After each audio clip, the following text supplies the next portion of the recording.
पूरी नगर के जंगल में पक्षी बहुत खुश थे क्योंकि नया साल आने में बस एक ही दिन बचा था। लूसी कबूतर टुनटुनी के पास आता है। अरे टुनटुनी बहन, आपने अभी तक अपना घर नहीं बनाया। अब तो नया साल आने में बस आज का ही दिन बचा है। कल महाराज के महल में नए साल का जश्न मनाया जाएगा। क्या आपको नए साल का जश्न मनाने महल नहीं जाना? लूसी भैया, ये आपसे किसने कहा कि मैं नए साल का जश्न मनाने महल नहीं जाऊंगी? मैं तो हर साल जाती हूँ महल।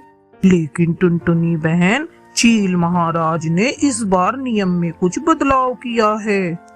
अब से महल में नए साल का जश्न मनाने वही पक्षी जाएंगे जिनका अपना घर होगा। लूसी भैया, इस बारे में तो मुझे कुछ नहीं पता। अब मैं कैसे जाऊंगी महल? मेरा तो कोई घर है ही नहीं। कोई बात नहीं टुनटुनी बहन, आपका घर बनाने में आपका ये भाई आपका साथ देगा। टुनटुनी बहन, तुम बिल्कुल भी चिंता मत करो, शाम तक तुम्हारा घर बनकर तैयार हो जाएगा।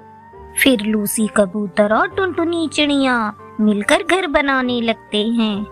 शाम होने से पहले ही टुनटुनी का घर बनकर तैयार हो जाता है।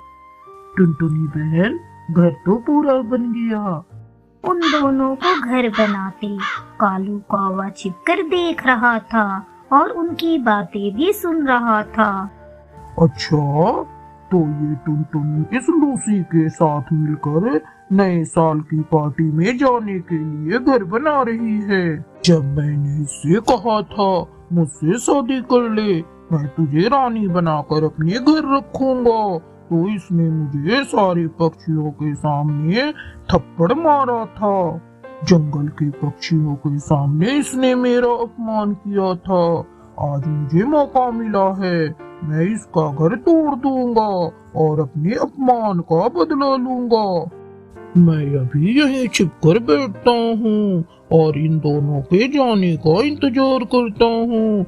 जैसे ही ये चिड़िया सूखी घास लेने जाएगी, मैं इसका घर तोड़ दूंगा।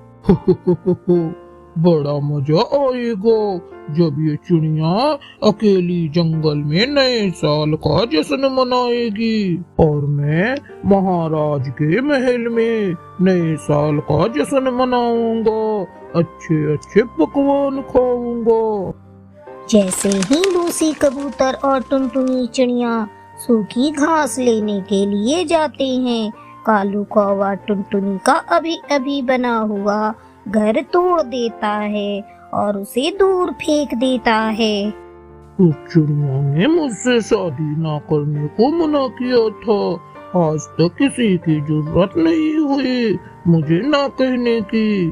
अब देखता हूँ वो चिड़िया कैसे महल जाती है। फिर कालू कौवा वहाँ से चला जाता है।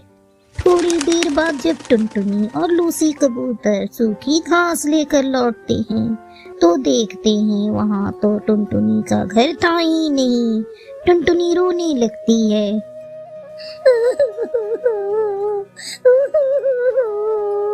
लूसी भैया, यहाँ तो मेरा घर है ही नहीं। जंगल में न आंधी आई न तूफान आया, मेरा घर कहाँ गया भैया? चिड़िया बहन, मुझे तो ये किसी की शरारत लगती है। वो जो कोई भी है आपको नए साल की पार्टी में महल जाने नहीं देना चाहता, इसीलिए उसने आपका घर तोड़कर फेंक दिया।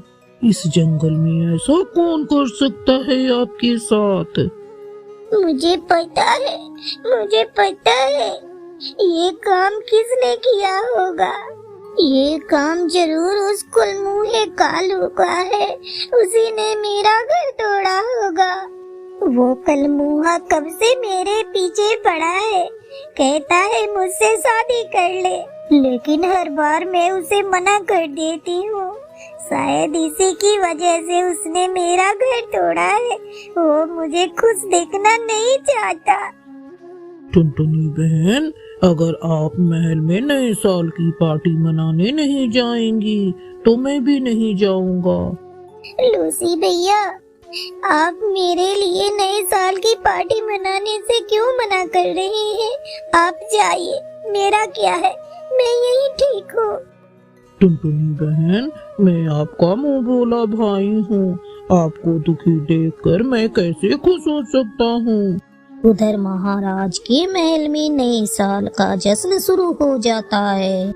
महाराज ने जब टुनटुनी और लूसी कबूतर को नहीं देखा तो पूछा, सैनिकों, ये लूसी कबूतर और टुनटुनी चिड़िया कहीं दिखाई नहीं दे रहे हैं। जाओ उन्हें बंदी बनाकर यहाँ लाओ।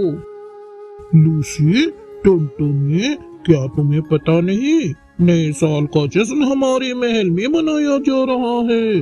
तुम दोनों ने हमारी आज्ञा का उल्लंघन किया है। तुम दोनों को मेरी आज्ञा के उल्लंघन करने के लिए कड़ी सजा मिलेगी। नहीं महाराज नहीं, पहले मेरी बातों को सुना जाए। टुनटुनी रोते हुए सारी बात महाराज को बताती है। सैनिकों, पकड़ लो इस कालू कौवे को और कारागार में डाल दो। मंत्री तोताराम, इस बेघर टुनटुनी को हमारी तरफ से नए साल पर एक घर बनाकर तोहफे के रूप में दिया जाए। उसने महाराज के महल में धूमधाम से नए साल का जश्न मनाया।